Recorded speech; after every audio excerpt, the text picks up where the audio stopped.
A área plantada com trigo no Paraná deve aumentar 13% em relação ao ano passado. Os dados são do DERAL, Departamento de Economia Rural da SEAB. Um dos principais motivos foi o atraso na colheita da soja, que em muitos casos tornou inviável o plantio do milho safrinha. Teve agricultor que aumentou em até 3 vezes a área cultivada com trigo. O plantio de trigo começou pelo norte do Paraná e segue para as demais regiões até o fim de maio. De acordo com o DERAL, 10% da área já foi cultivada e as lavouras apresentam boa qualidade. 84% delas estão em estado de germinação e os outros 16% na fase de desenvolvimento vegetativo. A área plantada com trigo deve alcançar 1.360.000 hectares. O valor representa 13% a mais em relação ao mesmo período do ano passado. Alguns fatores justificam esse aumento da área cultivada com trigo no estado. Entre eles, o atraso na colheita da soja e o plantio do milho safrinha, o potencial produtivo das cultivares do cereal que crescem a cada ano, além do retorno financeiro a cada saca paga para o produtor. Esses fatores fizeram com que essa propriedade aqui próxima a Corbélia também aumentasse a área cultivada com trigo. O Helmut coordena as operações e explica de que maneira foi feito o planejamento para o plantio. Em relação ao ano passado, nós aumentamos um pouquinho a área esse ano, em função de que nós tivemos que diminuir um pouco a área de milho safrinha. Não conseguiu atingir a meta de plantio, em função de que atrasou a colheita, aqueles problemas que houveram, né? E daí nós resolvemos ocupar essa área aqui, ocupar com milho e com trigo, né? E assim, o trigo é uma cultura tradicional, né? Ela, assim, é uma cultura que às vezes ocorrem problemas climáticos, como geada, que é o principal problema, né? Mas assim, no balanço final, o trigo é uma boa opção porque assim, você faz uma boa cobertura de solo, você deixa uma palhada muito boa para o plantio direto, para a cultura de verão, faz um manejo muito bom de ervas daninhas também, te deixa a área limpa praticamente para plantar o soja. Então isso tudo é um custo que eu teria para manter a área pronta para o plantio de verão. Se eu não fizer o plantio de trigo, eu teria que ocupar a área com aveia ou um mix de cobertura, que também tem um custo, né? Ele optou por plantar uma cultivar de ciclo precoce. Essa área nós já estamos planejando o inverno do ano que vem. Então nós vamos plantar trigo, é um trigo precoce, ele tem um ciclo rápido, mais rápido que os concorrentes. Eu consigo fazer um plantio de soja em setembro. E daí eu consigo fazer um planejamento de milho safrinha nessa área no inverno do ano que vem. Então o principal fator foi a precocidade. Nessa propriedade em Cascavel, a terra fértil será a fonte para 100 hectares cultivados com cereal. O seu Haroldo é o responsável pela produção e aposta no trigo há 15 anos. No início do planejamento desta safra, a ideia era semear apenas 35 hectares. Mas ele e o Maicon, agrônomo que auxilia no manejo, também optaram por aumentar a área de cultivo. Houve um aumento considerável na área plantada de trigo esse ano, né? Em função do atraso da cultura do soja. Consequentemente, houve atraso da semeadura do milho, né? E nós tivemos um mês de fevereiro bastante chuvoso, quase não teve como trabalhar no mês de fevereiro. Eu assisto essa área de trigo, a gente inicialmente plantaríamos 35 hectares, então hoje estamos plantando 100 hectares, esperamos uma boa produção e com um bom planejamento a gente incluiu aqui novas cultivares, novas tecnologias, e almejando ter um aumento na rentabilidade. A variedade escolhida apresenta bons níveis de resistência a doenças, como as de espiga, a giberela e a brusone, e as de folha, como o oídio e manchas foliares. Nesse sentido, a expectativa é de que a produção resulte em cerca de 70 sacas por hectare. O trigo é considerado uma cultura de risco e pode ter o rendimento afetado tanto em quantidade como em qualidade. No período de floração, a geada preocupa e na colheita, o excesso de chuvas. Ainda assim, o seu Haroldo não abre mão do cereal. O agricultor tem que arriscar, senão ele não tem sucesso, né? Vai que dá um ano que dá certo, né? Como é que se diz? Um céu aberto, né? Se gear fora de época, se foi. Mas temos que torcer para dar tudo certo nisso aí. O analista do DERAL, Hugo Godinho, avalia que a produção de trigo no Paraná tem aumentado por conta da adaptação e do rendimento de cultivares com qualidade genética mais avançada. Esse avanço do melhoramento genético que vem sendo experimentado ao longo de muitos anos no estado, ele favorece também. Hoje a gente produz, em média, 3.300 quilos, pelo menos essa é a expectativa inicial de produtividade que nós temos, frente a uma produtividade que há alguns anos não chegava a 3.000 quilos, mas lembrando também que a cultura do trigo ela é uma cultura de grande risco e sempre pode ter alguns percalços no meio do caminho, como geadas, por exemplo. Ela é plantada praticamente no inverno, está semeada, e com isso a gente pode eventualmente ter problemas também de seca, também que já é uma época que chove menos, ainda que o trigo seja uma planta bastante tolerante a esse estresse hídrico.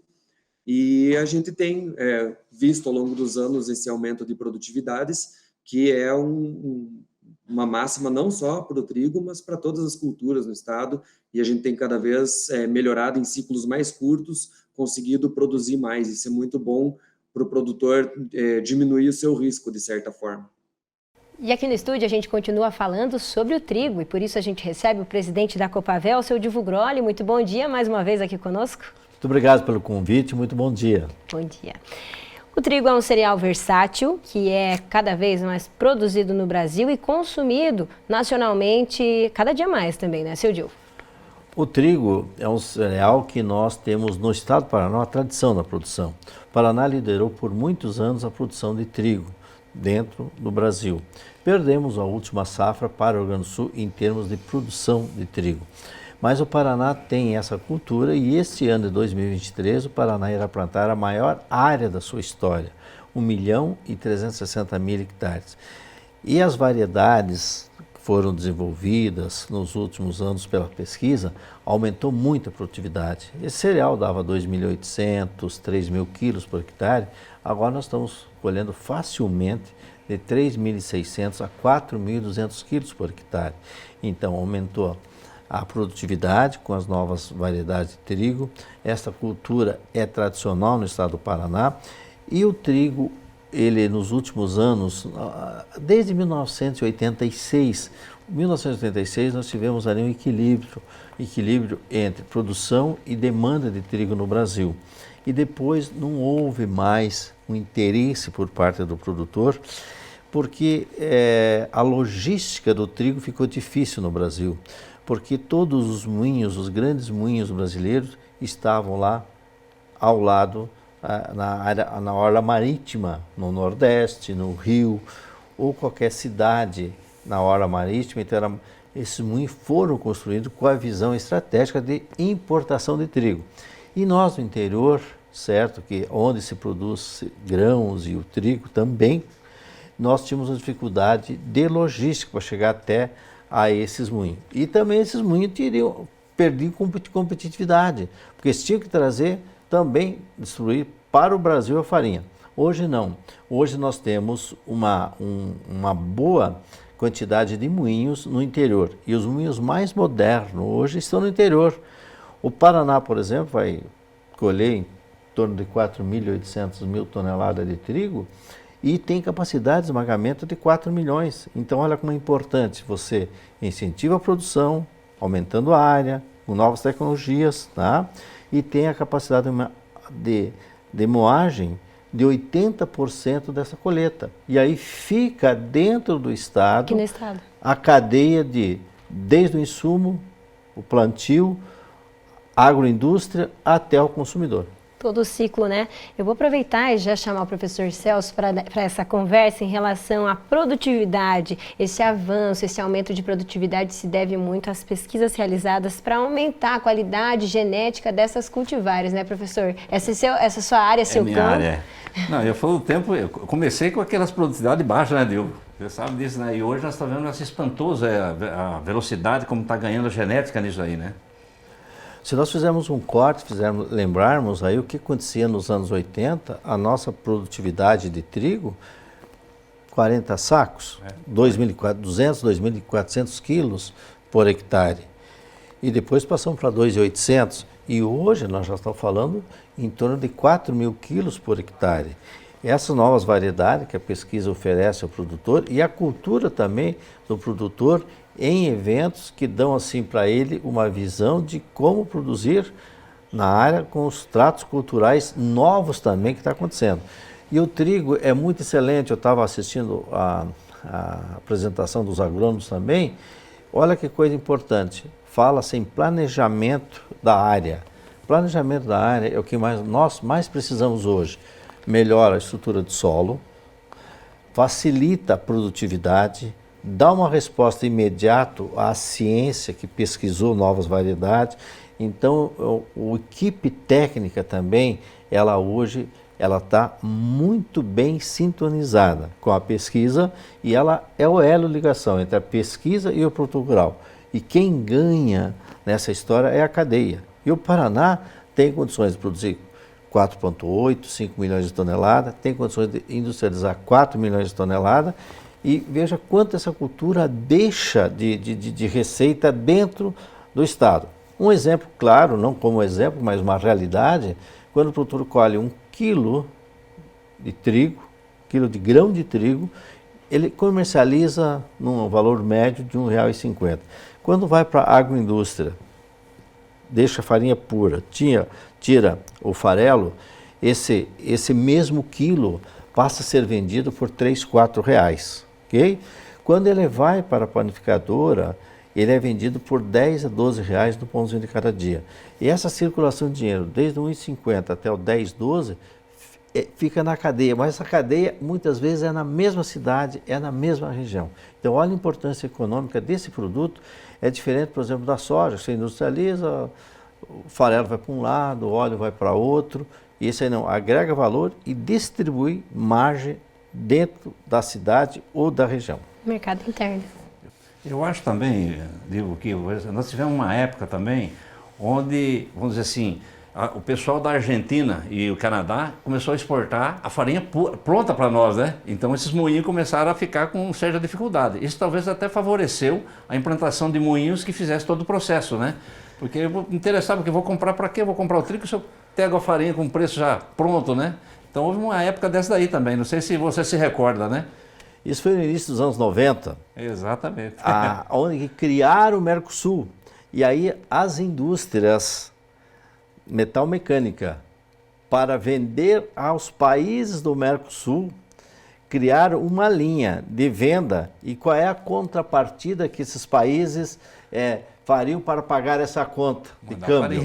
Que é vender trigo e seus derivados, que é a farinha. Uhum. E aí então começamos a dizer que o melhor trigo do mundo era o trigo argentino. Exatamente. Aí passamos a ser grandes importadores da Argentina. Aí isso aconteceu nos anos, bem no início dos anos 90. Uhum. Tanto é que, se nós lembrar a história, nos anos 85, 86, chegamos quase à autossuficiência do trigo. Com esse evento do Mercosul no início dos anos 90, passamos a ser dependentes e grandes do trigo. Aí chegamos em 2022. O que aconteceu em 2022? Aliás, 2020, supomos, 2020, para nós ter um número mais fácil e de ano, 2020. Nós estamos produzindo 60%, 70% do que nós consumimos. Aí houve um incentivo de preço nos últimos 2 anos. Nós, esse ano, 2023, chegaremos a 12,5 milhões de toneladas a nível de Brasil, e o Paraná 4 milhões e 800 mil toneladas, 5 milhões de toneladas, tá? E nós chegaremos junto com a demanda, que a demanda será 13 e vão produzir 12,5. Mas não é só deste ano, de 2023. O ano passado, 2022, que é o trigo que nós estamos tá indo para o nosso pãozinho de cada dia hoje, né? Nós já produzimos 10,5 milhões de toneladas. 10,5. Então está havendo um crescimento. E esse crescimento é motivado pela garantia de comercialização, pela proximidade dos moinhos com a zona de produção, o incentivo também que você tem do subproduto do trigo, que é um importante produto. Subproduto do trigo é um importante produto para a fábrica de ração. Sim. Então a cadeia... Valor agregado total nesse processo. Então a cadeia começou a ficar interessante. E veja como isso é importante também quando a gente vê os agrônomos falarem em estrutura de solo e planejamento. Uhum. Então não adianta nós chegar agora, por exemplo, nesse mês que nós estamos vivendo agora, e dizer, daqui 2 meses eu vou plantar tal cultura. Não, essa cultura já está planejada há 2 anos atrás. Aí eu estou dando uma resposta para o solo também, na estrutura do solo, dou uma resposta já também do mercado, que o mercado também tem que se estruturar. Então, acho que o trigo é um exemplo grande para nós. E outra coisa, o que é um agricultor, o que é uma fazenda, o que é um sítio, o que é uma chácara? Como é uma indústria. Não existe indústria que trabalha 6 meses e fecha 6 meses. E o trigo é a segunda cultura que nós temos aqui no estado do Paraná, e em muitos estados, principalmente nos estados do sul, que é o complemento da primeira safra, que geralmente é soja e milho. Aí vem a segunda safra, uma safra que surgiu nos últimos anos, que é a segunda safra de milho. Mas só soja e milho não fecha todas as janelas da propriedade. Aí você entra com uma terceira opção, que é o trigo. Então, primeira cultura, pode ser soja e milho.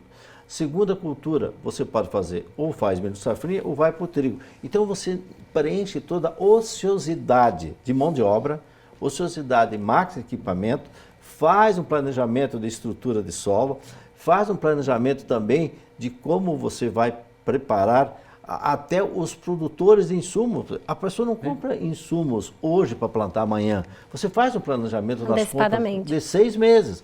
Então veja como é importante a cultura do trigo para o estado do Paraná. E aliás, o estado do Paraná tem as melhores características para o trigo.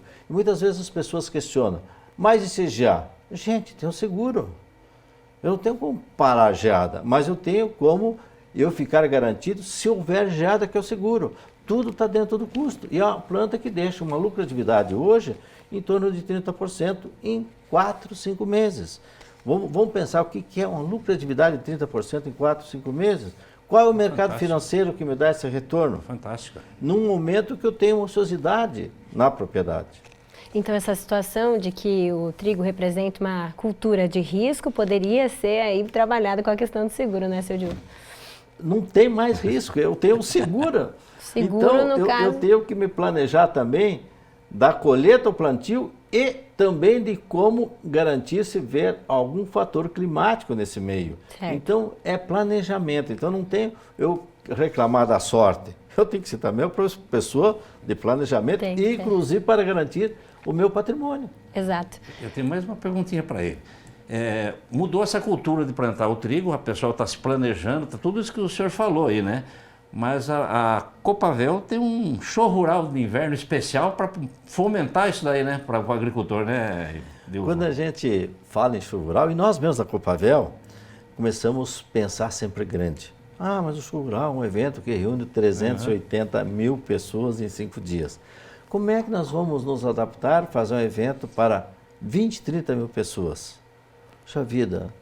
Aí começamos a ver que aquelas 20, 30 mil pessoas que vão lá é de uma parcela da cadeia de produção importantíssima, que não pode ser atendida no show rural normal.